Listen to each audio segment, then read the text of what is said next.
nous allons créer ensemble ce formulaire qui utilise les Reactive Forms, mais en fait les Typed Reactive Forms, simplement parce que vous allez voir que ce qu'on avait jusqu'à Angular 13, c'était des formes contrôle qui n'étaient pas typées. Vous pouvez voir par exemple ici le nickname c'est un form control tout court, alors que ici le nickname c'est un form control de string. Et il en va de même lorsque nous regardons le form group, un form group, qu'est-ce qu'on voit? On voit qu'il a un nickname qui a un form control de string, un email, un form control de string, etc. Alors que précédemment, quand on regardait jusqu'à Angular 13 un form group, les choses n'étaient pas typées, et également sur l'observable qui nous était retourné lorsqu'on observe des changements sur un component form. Vous voyez qu'on a un observable d'any, alors que lorsqu'on utilise un value changes sur un component form, désormais on voit bien qu'on a un typage fort, on a un observable de quelque chose qui est typé fortement. On verra ensemble ce partial. En tout cas, ce qui nous intéresse, c'est de voir qu'il voit bien qu'il aura différents formes de contrôle fortement typés, ce qui veut dire que quand vous aurez des applications qui nécessiteront des formulaires robustes, eh bien, il vaudra mieux avoir toute cette assistance au niveau typage propre à TypeScript au niveau des Reactive Forms, ce qui n'est pas le cas jusqu'à Angular 14. Allez, c'est parti. Donc, je vous fais une petite démo d'application. On aura, ça simule un formulaire de commentaires, on s'en fiche, on met un peu n'importe quoi. Voilà, en nickname. C'est notre ami Bob qui reprend du service. En email, on met BAT comme test.fr. En rating, vous allez, tant qu'on met, je sais pas moi, 4. Show email. Et on peut décider de enabler ou disabler un formulaire, ce sera un petit bonus. Donc c'est parti. On est dans une sandbox là, dans laquelle je fais toutes mes petites expériences. Ah oui, j'ai oublié une chose. Il faudra vous installer la nouvelle version d'Angular. Donc je l'ai fait hors caméra pour pas perdre de temps. À l'aide d'un npm install-g @angular/cli, ce qui vous permettra d'avoir Angular 14. Moi au passage il m'a indiqué que j'avais une version de npm qui était valable, une nouvelle version, donc je l'installe également à l'aide d'un npm install-g, puis la version qui m'a indiqué. C'est parti, CTRL majuscule, clic droit pour créer. Voilà, on va s'ouvrir une fenêtre PowerShell, ça pourrait être un terminal si vous êtes sous terminal classique, si vous êtes sous Linux ou macOS. À l'aide d'un NGNU, et le projet on décide de l'appeler Hello Typed Form. Je mets sur pause le temps que tout est installé et je reviens. Est-ce qu'on voudrait bénéficier du routage? Non, c'est pas la peine pour ce projet-là. On va se contenter de simple CSS et c'est parti pour l'install. Ok, comme je n'ai pas un PC très récent, eh bien ça m'a bien pris quelque chose comme 2 minutes. Et ce qui est important, c'est d'avoir ce message de succès à la fin, donc qui indique que le repo Git a été initialisé avec succès. Donc maintenant, on voit qu'on a un projet. Je vais l'ouvrir avec Visual Studio Code.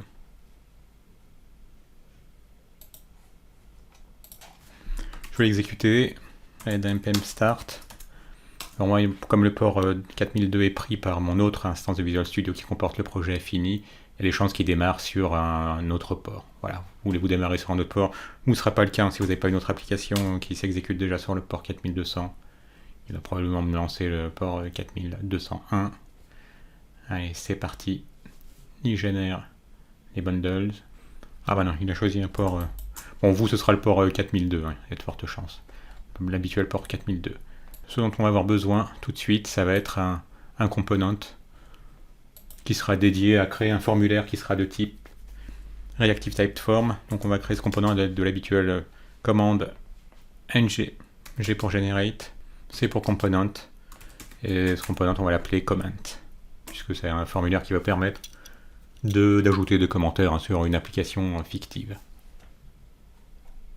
Comme on va avoir besoin de Reactive Forms, on sait d'ores et déjà qu'on va devoir aller dans le module app.module.ts et ajouter les Reactive Forms. Ça ne change pas par rapport aux versions antérieures d'Angular. Bon là c'est Reactive Forms Module. Voilà, ça c'est GitHub Copilot qui m'aide. J'avais oublié que je l'avais désactivé. Et on ajoute au tableau des imports. Reactive. Il m'aide, mais il n'a pas vu que j'avais fait une typo.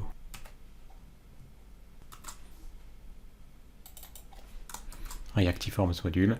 Donc maintenant, nous allons pouvoir créer une Reactive Form qu'on va mettre dans notre nouveau component qu'on avait généré à l'aide de ng generate component. Et nous allons commencer par utiliser un form builder. Puisque c'est ce qu'on fait d'ordinaire. Commençons par le cas d'utilisation le plus fréquent. Puis on aura également à utiliser des validators,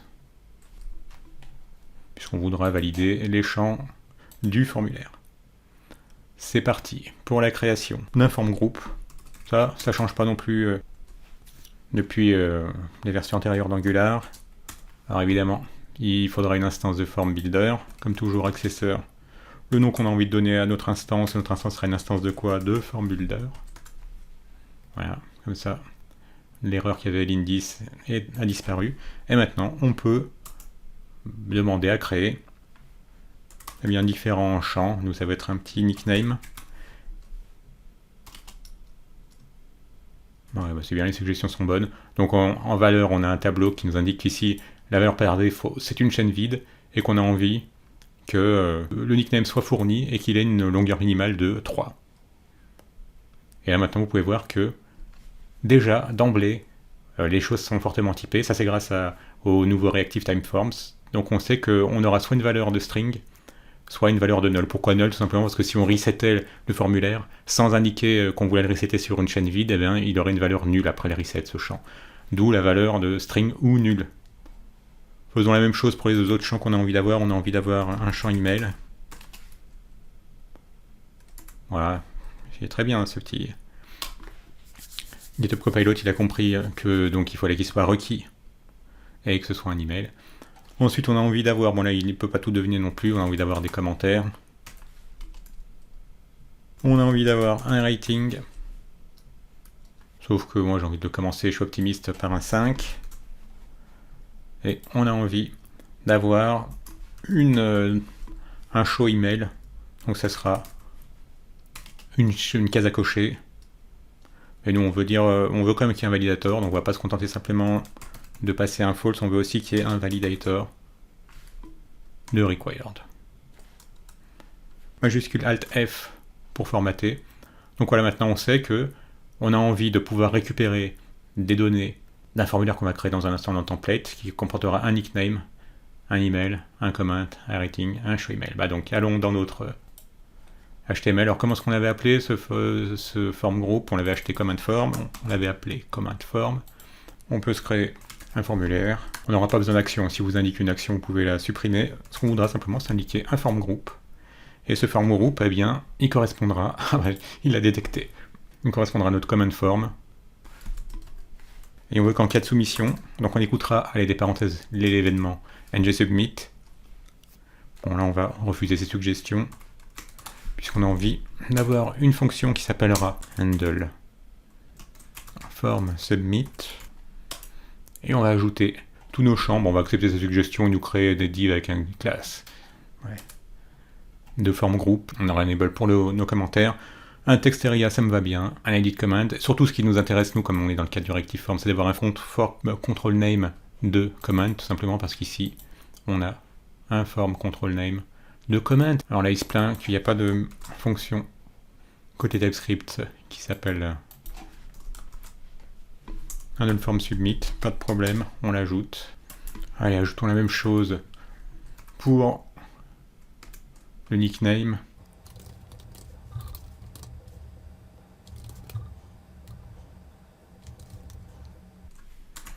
Pour le nickname, bon, ce qui correspond au pseudo, comme je ne sais pas si je vais traduire cette vidéo en anglais, je préfère tout mettre en anglais. Là, ce sera un simple champ texte.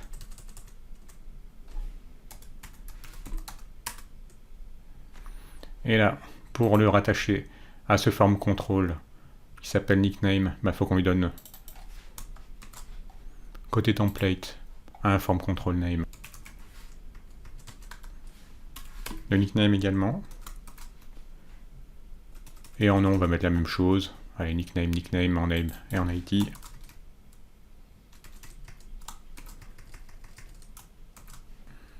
Je quitte Alt F pour formater. Alors, vous avez compris le principe. Ensuite, la même chose pour l'email.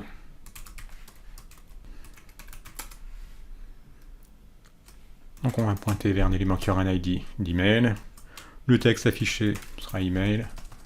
Et dessous, également, une input de type texte. Avec en name email, en ID email et en forme control name. Email, vérifions qu'on a bien appelé email de l'autre côté. C'est le cas. Allez, un autre div de classe avec une classe form group qui va contenir un label pour une drop-down list qui s'appellera rating, qui aura un ID rating. On va mettre en texte rating.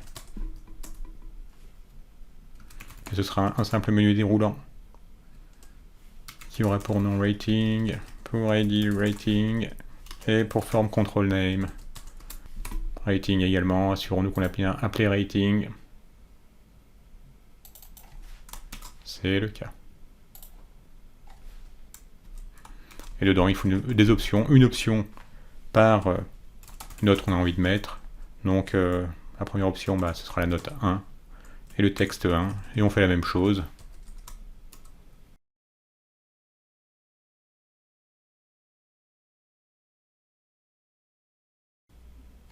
Et enfin, une dernière div. Je vois que la classe form group.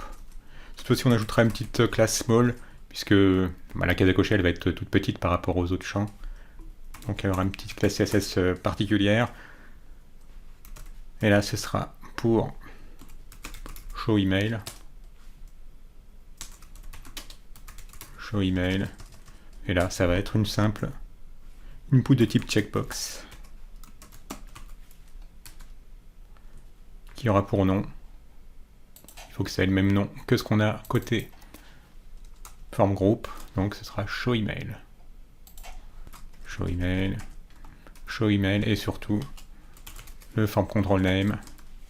Ce qui permet de lier le HTML avec le TypeScript show email. Avec ça, on devrait être pas mal. Donc on peut maintenant utiliser ce component. On va l'utiliser dans le component app. Ici, on peut tout supprimer, comme c'est indiqué. Voilà, vous avez vu, tout ça, c'est ce qui est créé par défaut. C'est tout ce contenu. On sélectionne tout. Et à la place, on met notre nouveau component. Qu'est-ce qu'il a comme sélecteur? Il a un sélecteur de app comment. Et donc, on peut se servir de ce app comment. App comment. Et voilà, maintenant, on a notre formulaire. Bien affreux. Mais bon, pour l'utiliser, on va pas perdre de temps à faire des CSS. Vous pouvez aller sur le repo, GitHub, et récupérer les CSS. Elles sont à disposition. C'est pas, le but, c'est de prendre en main les typed reactive forms, pas de faire du CSS. Mais vous pouvez prendre toutes ces CSS. Voilà. Et copier. Et les mettre dans comment.component.css.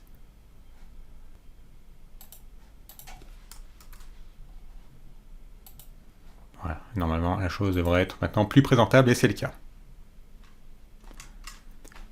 Eh bien, il s'agit de voir maintenant si on arrive bien à récupérer les données saisies.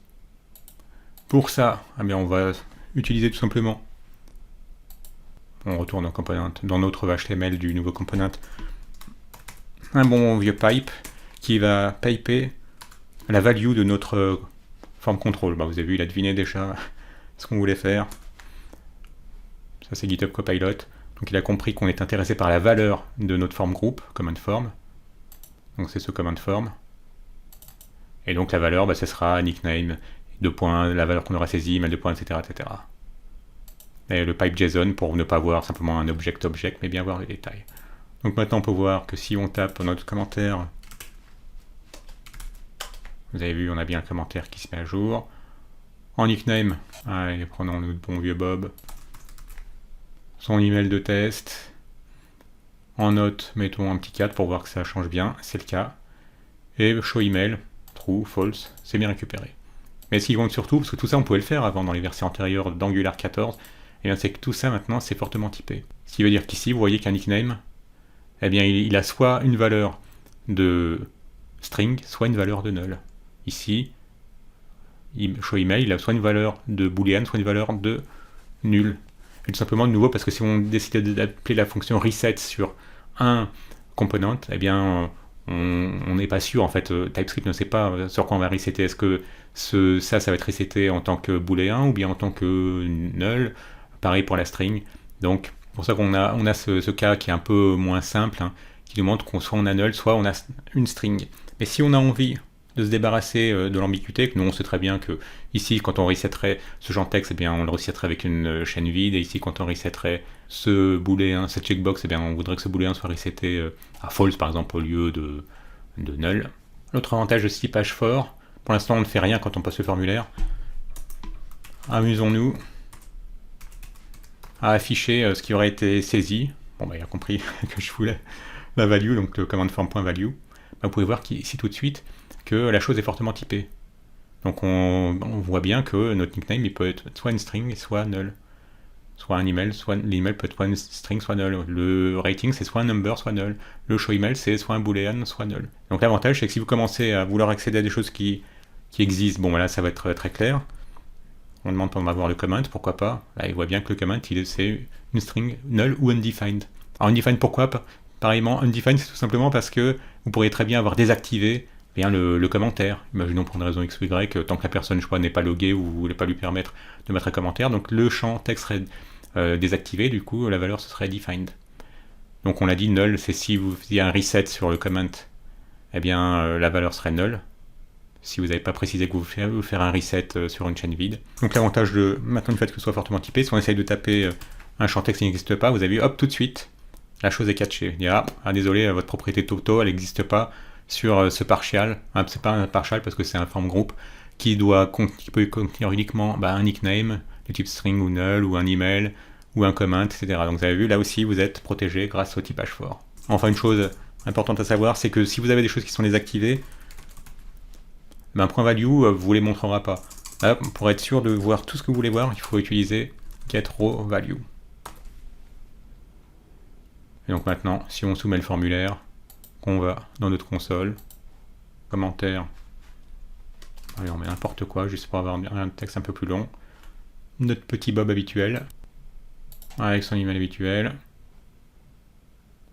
on va voir son email, on fait un submit, et donc on récupère bien la valeur. Bon là par contre ça change pas avec les versions précédentes d'Angular. Si vous voulez indiquer que vous êtes certain que vos contrôles, vos form contrôles seront jamais nuls, vous pouvez très bien utiliser une propriété supplémentaire. Voilà, cette non-nullable.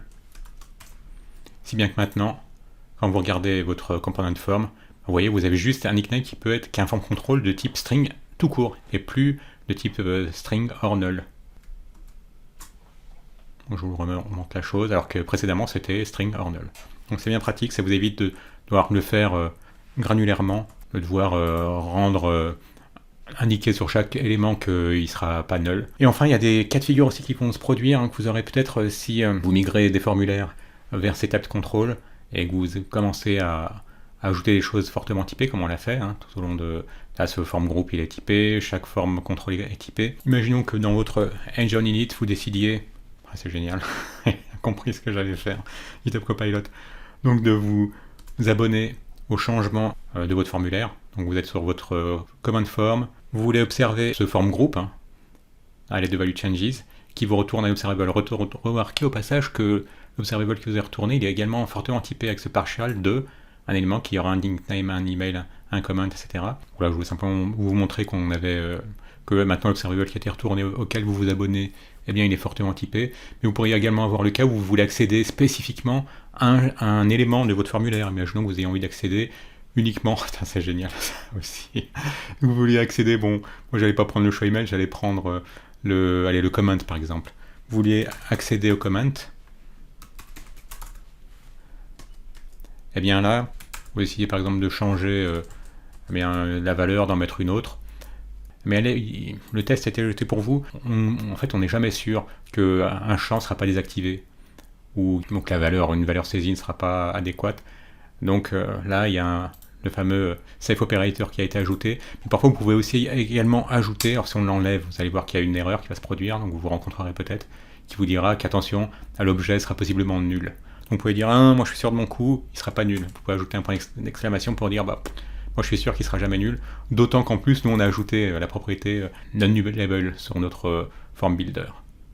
Donc pensez-y, si vous commencez à vous faire assommer d'erreurs qui vous disent que, attention, eh bien vous avez quelque chose qui peut être null, il est possiblement null, bah, soit vous utilisez le safe operator, mais généralement ce qu'on voit dans la doc, c'est plutôt d'utiliser le point d'exclamation, d'autant que quand vous avez indiqué que la chose n'était pas nullable. Pour ceux qui ne sont pas adeptes des form builders, bah, vous pouvez très bien utiliser directement un form group en créant un new form group.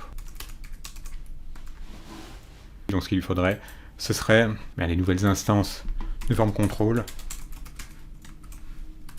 Ouais, je vous la refais toutes comme ça, oui. Il n'y aura pas d'ambiguïté. Donc si vous n'utilisez pas de form builder, eh bien vous pourriez avoir donc de nouveau notre nickname. On va partir sur le même formulaire, c'est pas la peine de refaire tout le template. Donc cette fois-ci ce sera un new form control. Et par défaut, on voudra que ça alors par défaut soit une chaîne vide, comme ça TypeScript saura que le form control ce sera soit une string soit null. À partir de là, on peut indiquer nos deux validateurs habituels, c'était required, ainsi que on avait pris une min length par exemple.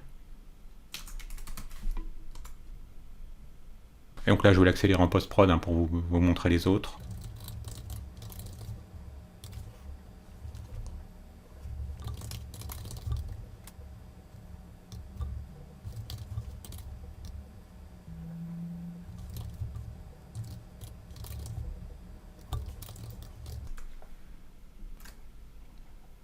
Alors du coup plus besoin du form builder.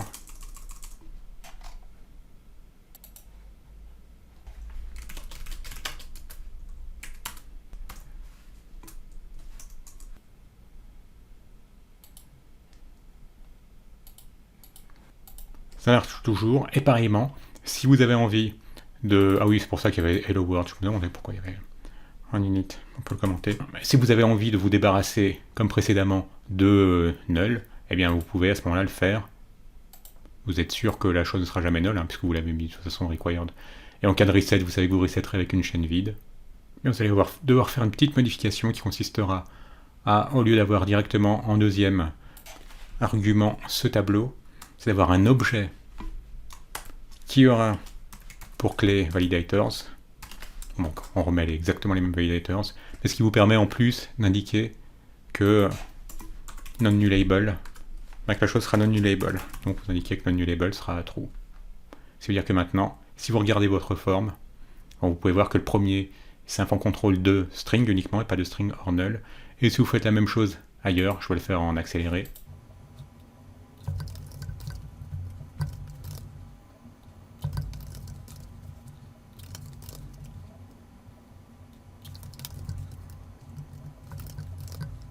Et donc maintenant, vous pouvez voir que...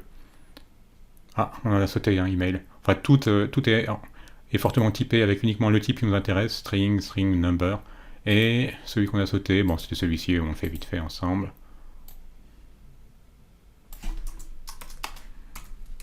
Validators, c'est ce qu'on avait précédemment.